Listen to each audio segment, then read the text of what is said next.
तो hello and welcome. Second part में आप सभी लोगों का बहुत बहुत स्वागत। आपने वीडियो का पहला पार्ट अगर देखा है तो सेकंड पार्ट आपको बहुत अच्छी तरीके से समझ में आने वाला है। सेकंड पार्ट देखने से पहले फर्स्ट पार्ट ज़रूर वॉच आउट करिएगा ताकि आपका थोड़ा सा बेसिक कॉन्सेप्ट क्लियर हो सके। इस वीडियो लेक्चर सीरीज़ के अंदर हम उसी वीडियो के आगे कंटिन्यू करने वाले हैं। डिफरेंट मैथड ऑफ इलेक्शन के अंदर हम समझ रहे थे। हम ये समझ रहे थे कि पूरी की पूरी कंट्री के अंदर भारत में भी कहीं ना कहीं हमें दो टाइप के इलेक्शन देखने को मिलते हैं। पहला टाइप का इलेक्शन जो हमें देखने को मिलता था FPTP सिस्टम इसे बोला जाता है। FPTP सिस्टम फुल फॉर्म है first past the post system, जो सबसे आगे वही जीते। ये ऐसा कोई सिस्टम हमें देखने को मिलता है। दूसरा है प्रोपोर्शनल रिप्रेजेंटेटिव, जिसे हम अनुपातित प्रतिनिधित्व बोलते हैं। दोस्तों, पूरे इंडिया के अंदर दो ही टाइप के इलेक्शन हमें देखने को मिलता है। जैसा कि मैंने कहा कि हमारे भारत के अंदर जनता जो है इनडायरेक्टली पार्टिसिपेट करती है, इसीलिए हमारे भारत का डेमोक्रेसी इनडायरेक्ट डेमोक्रेसी पे बेस्ड है। अब जनता अपने नेता को चुनती है और उस हिसाब से फिर नेता जो है चुन के पेपर कह रहा हूँ अपना इम्तहान लिखने, एक तरीके से अपना एग्ज़ाम लिखने के लिए फिर वो लोग चले जाते हैं और यानी कि जनता के ऊपर शासन करते हैं और एक नियम और सिद्धांत के अनुसार देश का विकास करने में अपनी अहम भूमिका निभाते हैं। लेकिन हमें ये समझना है कि FPTP सिस्टम होता क्या है। अगर हम FPTP सिस्टम के अंदर फोकस कर पाएँ तो फिर हम आगे वाले पार्ट में PR सिस्टम, जिसे हम प्रोपोर्शनल रिप्रेजेंटेटिव बोलते हैं, हम वो भी समझ पाएंगे। आइए समझते हैं सबसे पहले FPTP सिस्टम है क्या। आप लोगों ने एक पिक्चर के माध्यम से मैं आपको समझाना चाहूँगा। जैसे कि आप रग्बी देखते हैं, आप यहाँ पे घोड़ों की रेस देखते हैं, आप रनिंग देखते हैं। आप देखते हैं हमेशा कि किस तरीके से कोई भी बंदा जब रनिंग कर रहा होता है तो रनिंग करते वक्त वो जब भाग रहा होता है तो आपने देखा होगा कि जो 100 लोगों की दौड़ में भाग रहा है, उन 100 लोगों की दौड़ के अंदर जो व्यक्ति सबसे आगे होता है, जो लक्ष्मण रेखा को एक रेखा को क्रॉस करके सबसे पहले पहुंचता है, वो सबसे पहला व्यक्ति कहलाता है और उसी को फर्स्ट पोजीशन पे रखा जाता है। और बाकी जो 99 लोग बचे हुए हैं उनकी कोई वैल्यू नहीं होती है। ऐसे ही हमारे भारत देश के अंदर जो इलेक्शन होता है सेम FPTP सिस्टम पे बेस्ड है कि किसी प्लेस के अंदर अगर 10 लोग खड़े हुए हैं, 10 लोगों में से 25,000 वोटों की अगर टोटल वोटर्स वहाँ पे हैं तो वही 10 लोग उन 25,000 वोटर्स के थ्रू चुने जाएंगे।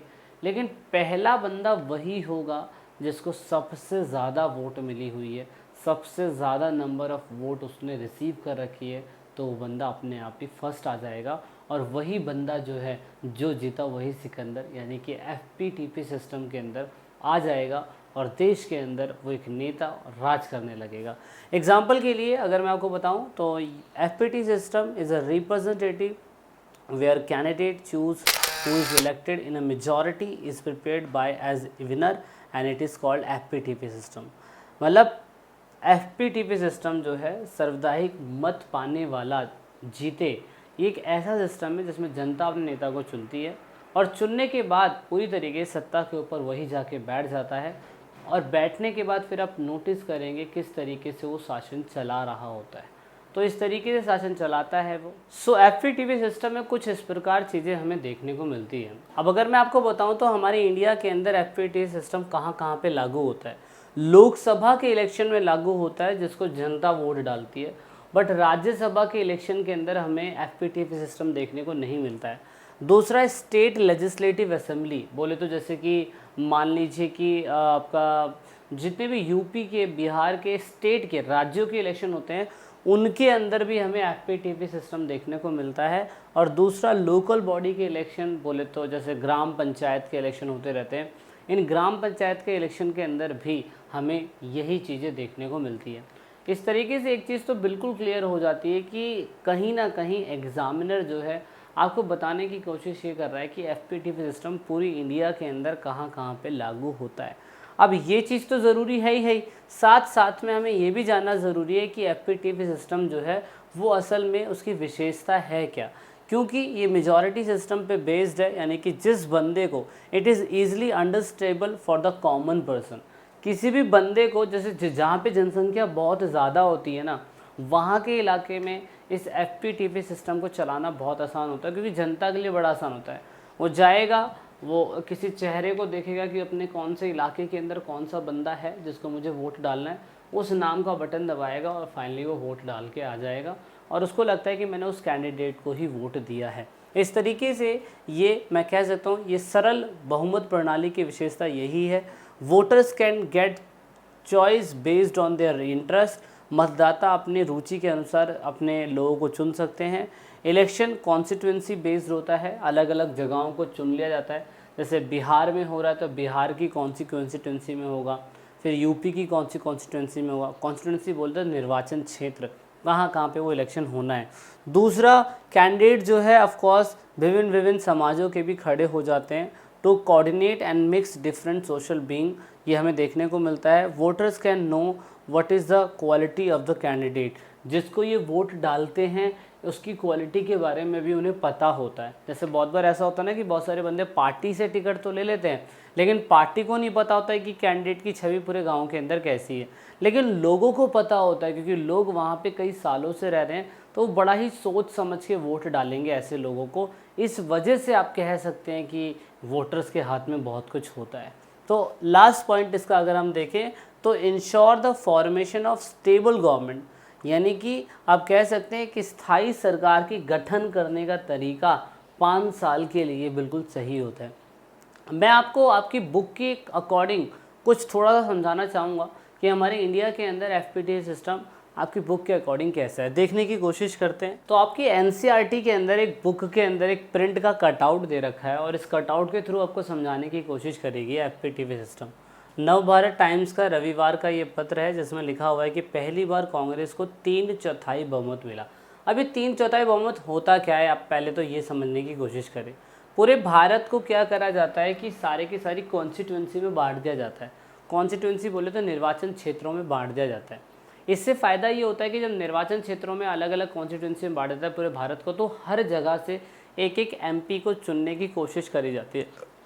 तो कहने का मतलब ये है कि 1984 के अंदर लोकसभा के इलेक्शन हुए थे, जिसमें आप देख सकते हो कि कांग्रेस को 48% वोटें मिली थी 415 सीटों के साथ। मतलब एक तरफ वोटों का परसेंटेज सिर्फ और सिर्फ 48% था, यानी कि वोटों के हिसाब से अगर देखा जाए तो उनको ज़्यादा परसेंटेज नहीं मिला था, लेकिन सीटें देख सकते हो आप 415 सीटें यहाँ पे देखने को मिल गई। और जबकि वही अगर आप देखो कि 7.4, 6.7, 5.7, 5.5, 4.1, 2.3, 1.0, 1.0, 1.0, मतलब इतने वोटर जिन्होंने दूसरी पार्टियों को चुना हुआ है, वो पार्टियां किसी भी काम की नहीं रह गई। तो ये first pass the post system का सबसे बड़ा लॉस हमें देखने को मिलता है कि कहीं पर अगर क्या कहते हैं दूसरे वोटर्स ने अपने नेताओं को चुना है तो एटलीस्ट लोग उनको भी तो पसंद कर रहे हैं। मतलब बोले तो जहां वोटों का परसेंटेज 7.4 मिला है, वहाँ कांग्रेस को सिर्फ मतलब BJP को सिर्फ 2 ही सीटें देखने को मिल रही है 84 के इलेक्शन के अकॉर्डिंग। जब भी FPTP सिस्टम के अंदर एक क्लियर कट होता है कि जिस बंदे को सबसे ज़्यादा सीटें मिली हुई है, सबसे ज़्यादा वोटें मिली हुई है, वही बंदा सत्ता बना सकता है। अदरवाइज़ दूसरे बंदों ने जिस भी पार्टी को, जिस भी सरकार को चुना हुआ है, उसका चुनने का कोई फ़ायदा नहीं होगा। तो जैसे कि यहाँ पे देखो क्या लिखा हुआ है, इसीलिए ऐसा हुआ क्योंकि हम अपने देश में चुनाव की एक विशेष विधि का पालन करते हैं। ऐसा इसीलिए हुआ क्योंकि देख लीजिए दूसरे वोटर्स ने भी दूसरी पार्टियों को चुना है, जैसे कि तेलुगु देशमन, उसको 4.1 लोगों ने चुना है और 30% उसे सीटें मिली हुई है, लेकिन यहाँ पे वो सरकार नहीं बना सकती है क्योंकि सबसे ज़्यादा सीटें सिर्फ किसी एक को मिली है। पूरे देश को 543 निर्वाचन क्षेत्र में बांट दिया गया है। प्रत्येक निर्वाचन क्षेत्र में एक प्रतिनिधि को चुना जाता है। उस निर्वाचन क्षेत्र में जिस प्रत्याशी को सबसे अधिक वोट मिले हैं उसे निर्वाचित घोषित कर दिया जाता है। मतलब जिस भी बंदों को वोटों का सबसे ज़्यादा परसेंटेज मिला हुआ है, सिर्फ वही बंदा जो है वोट जीत पाता है, वही बंदा अपनी वोट सिक्योर कर पाता है। जैसे कि मान लीजिए किसी एक जगह पे ABC कैंडिडेट खड़े हुए हैं, एक को सिर्फ 11 वोट मिली, एक को सिर्फ 9 वोट मिली और एक को सिर्फ 4 वोट मिली। तो यहाँ पे जो 11 वोट वाला बंदा है ना, सिर्फ वही जीतेगा, बाकी 9 और 4 और वोट वाले को कोई फ़ायदा नहीं होने वाला। तो ये FPTP सिस्टम है जो हमारे भारत के अंदर लागू करा जाता है, और यही तरीका है जो हम देख रहे हैं इतने सालों से अपने इंडिया के अंदर। तो आप ये देख सकते हैं, यहाँ पे कुछ और उदाहरण भी देखने की कोशिश करी जा रही है। यहाँ पे बताया गया है कि आइए अपने उदाहरण की ओर लौटे। कांग्रेस को प्राप्त मतों के अनुपात से ज़्यादा सीटें इसलिए मिली क्योंकि उनके निर्वाचन क्षेत्र में जहां प्रत्येक प्रत्याशी की जीत उन्हें 25% से कम वोट मिले हैं। यदि चुनाव मैदान में कई प्रत्याशी हो तो जीतने वाले प्रत्याशियों को 50% से कम वोट मिलते हैं। सभी हारने वाले प्रत्याशियों के वोट बेकार चले जाते हैं क्योंकि इन वोटों के आधार पर उन प्रत्याशियों या दलों की कोई सीट नहीं मिलती। मान लीजिए कि किसी पार्टी को प्रत्येक निर्वाचन क्षेत्र में 25% वोटें मिली हैं, लेकिन अन्य प्रत्याशियों के मुकाबले में कम वोटें मिली हैं। उस स्थिति में केवल 25% या उससे कम वोट पाकर कोई दल सभी पार्टियां जीत सकता है। ये सबसे बड़ा लॉस है हमारे कॉन्स्टिट्यूशन का कि किसी भी बंदे को कम सीटें मिल रही है, लेकिन अगर उससे भी कम किसी और को मिली हुई है तो कम सीट वाला भी सरकार बना सकता है। ये एक लॉजिक वाली बात है जो हमें देखने को मिलती है। वीडियो के नेक्स्ट पार्ट में हम समानुपातिक प्रतिनिधित्व के बारे में पढ़ेंगे, जो हमें क्या बताएगा, जो हमें पूरी तरीके से इलेक्शन के उस प्रोसीजर के बारे में बताएगा कि इलेक्शन सिस्टम जो है जो दूसरी कंट्रियों के अंदर चल रहा है उसके बारे में भी हम समझने की कोशिश करेंगे। हम देखेंगे कि दूसरी कंट्री के अंदर इलेक्शन सिस्टम क्या है, क्योंकि हमारी कंट्री के अंदर तो FPTP सिस्टम इस्तेमाल होता है और PR सिस्टम भी इस्तेमाल होता है, लेकिन PR सिस्टम सिर्फ राज्यसभा के इलेक्शन में होता है और कहीं पे भी नहीं। तो वीडियो के नेक्स्ट पार्ट में भी समझने की कोशिश करेंगे। This is it in this video. जय हिंद, जय भारत, वंदे मातरम।